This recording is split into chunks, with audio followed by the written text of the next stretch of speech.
Alright, what's going on, everyone? So today, we're going to be taking a look at the Young Avengers in the arena. Now, I know, I'm probably sure that people are sick of me talking about the Young Avengers, and this is actually with Kate Bishop still being bugged in the passive.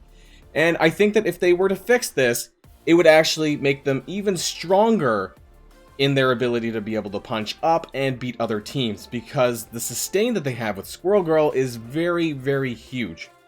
However, because Kate Bishop does not fire her passive, when either herself or her allies drop below 50% outside of war, this is a bit of a problem. However, that's a huge part of her kit, and so if this gets fixed, I think, honestly, that they would probably be able to punch up a significantly larger amount against any other team. So that's what I want to talk about in this video here. Let's get started, and we're going to be... I'm about a 768k, I think. That's my number for my Young Avengers. Actually, it shows it right up here. And we're going to take on this 888k Infinity Watch, which is going to be the highest, I think, Infinity Watch that exists in my Arena Shard. The numbers are very high. A lot of good red stars on this. I think, to date, it's the highest that I've ever seen. So we're going to go in. We're going to see if we can do it. Just for pure giggles, to see how good they actually can be. Now, like I said, I know that there's a lot of people who probably don't have this kind of big investment into the team, but I'm just kind of curious to see what they can pull off. And then it kind of makes me wonder, well, if they can do it, then can they do this in, like, say, Grand Tournament and other game modes where they'll be fighting, you know, other powerful teams? So maybe that they're not just a war defense team after all.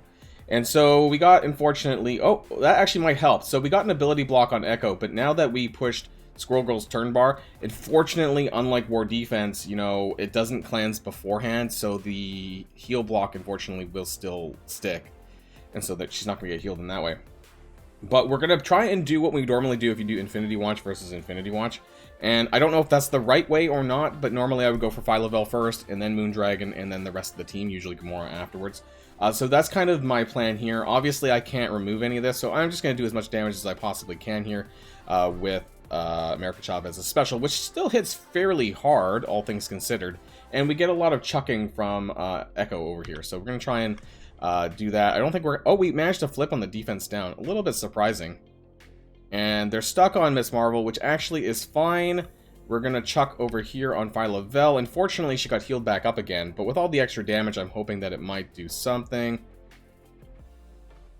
You notice that there's no assist coming from Nebula, so that's quite helpful as well. Some buffs, unfortunately, but we're going to get the Squirrel Girl. And you notice that Echo's health is way above 50% now, so that's good. So if she drops again, for whatever reason, that she'll get some buffs on Squirrel Girl again. And Phyla-Vell is almost dead. Let's see if the stun on Miss Marvel, that's okay, actually. More buffs from Squirrel Girl. Can we kill Phyla-Vell? We do, and so that's really helpful. But we're actually going to switch to Moondragon. Now, I know that the ult doesn't really do anything here at this point, but we're going to use it anyways for some damage. Oh, we lost Miss Marvel, so that's a little bit of an issue.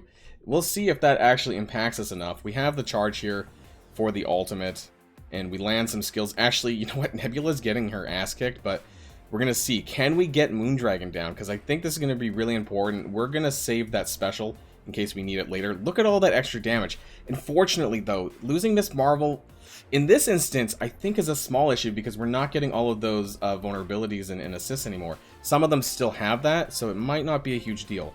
Let's see if we can actually carry on through. This is like the highest Infinity Watch in my Arena Shard, so this would be fairly impressive if I can still manage it. I think Squirrel Girl is really the key here to winning this, because I'm going back and forth, so both Gamora and Nebula are down. Unfortunately, though, that sticks the taunt on Adam Warlock.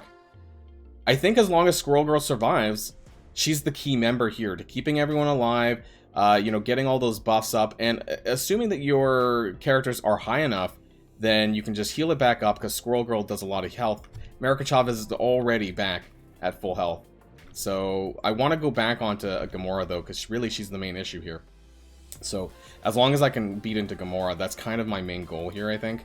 Unfortunately, we get heal blocked again. This special is not fun because, well, I can't heal, so I'm in a little bit of a bind, possibly, if I don't finish off this Gamora. We're so close. And the taunt. Can we? We finished Gamora with the Squirrel Girl ultimate. Okay, so we're doing pretty well. Nebula doesn't have any revives yet, so we're basically Adam Warlock versus Nebula at this point. And we do have the special back again. Unfortunately, though, it gets hit by the heal block, but I kind of wanted to do it anyways, just to sort of clear that so that when the turns come back around, I can do that. At this point, I'm going to finish off Nebula because she can't revive again. So we're going to finish that, and then Adam Warlock's the only one left. He's down. My characters are hitting pretty hard because of that offense up from Kate Bishop. Just think if Kate Bishop actually, and she's on the ropes right now. I only have a 3 yellow, 3 red Kate, so keep that in mind there too. We're going to apply some debuffs here with the ultimate. If she was able to actually more reliably use her passive, if it wasn't so busted, this actually would be really, really good. So I think we're going to get this. We did. The Young Avengers managed to beat Infinity Watch. So that was fun. I actually had a lot of fun doing that, and we didn't need Miss Marvel. Now, who I think was probably the most important member there was obviously a big everyone, because we're going up against like maxed out Infinity Watches, but I think Squirrel Girl for me was the MVP because her being able to keep everyone alive, the rest of the members alive outside of Miss Marvel. I think Miss Marvel dying was kind of to be expected because she's the tank. But yeah, this is a really, really fun team. I just wish that her passive, Kate Bishop's passive, was fixed. You know, especially with her Blitz, with her actually being available for free-to-play players coming soon. I think that this is something that should be getting attention. So, yeah, that was versus Infinity Watch. Let's try something different. Okay, and now we're going to go into round 2 of the Young Avengers Arena Challenge. This time, we're actually going to look for a Eternals composition. So, I am a little bit curious. Now, that being said, I don't expect anything crazy. And Doom does concern me, because Young Avengers obviously cannot ability block. However, I am a little bit curious what could or could not be done. So, for the purposes of this, I'm not going to be looking for... I'm going to look for like this kind of standard. We're going to go with this one. I'm not going to be going for something like Baron Zemo or with the Adam Warlock inside there as well. That causes a little bit of problems, I think, because Phylo-Vel cleansing is kind of a awkward one, I think, for Young Avengers. But I want to just see, is it possible? Let's find out. Oh yeah, nice Winter Regent, whatever that one's called. Baron Zemo skin. Okay.